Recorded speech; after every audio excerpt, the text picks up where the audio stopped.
pa raw ibang mga pinaniniwalaang kaanak ni Senadora Grace Poe na ipapa-DNA test. Yan ay matapos magnegatibo yung mga naunang pagsusuri na kanilang pinagawa.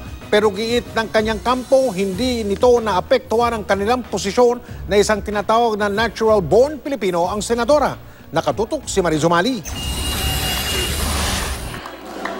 Nagnegatibo man ang dalawang DNA test na pinagawa nila, hindi pa rin nawawala ng pag-asa si Independent Presidential Bet Grace Poe na makahanap pa rin siya ng kamag-anak na makakatugma ng kanyang DNA.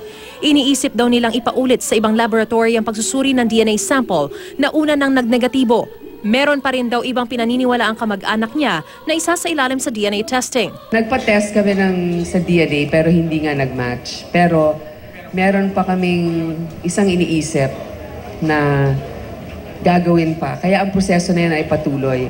Marami nga nagsasuggest. Meron din nagsasuggest na siguro maglabas na kami ng ad sa Iloilo kung sino ang gustong lumapit ng kusa.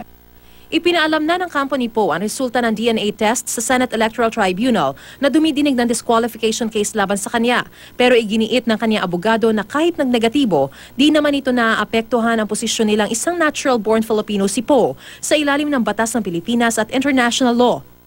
Ang isa sa mga unang DNA sample ay kinuha mula kay Imelda Hofilenya, anak ni Edgardo Militar na siyang nakakita kay Poe na iniwan sa isang simbahan sa Iloilo. Nagbaka sakali sina Poe na baka anak din siya ni Militar. Para naman matapos ang kwansang mga tabo, balang anak sagwa sila niya, may magali kay kung ano sila niya nang hindi magali si tatay babahidor. Mariz Umali, nakatutok, 24 oras.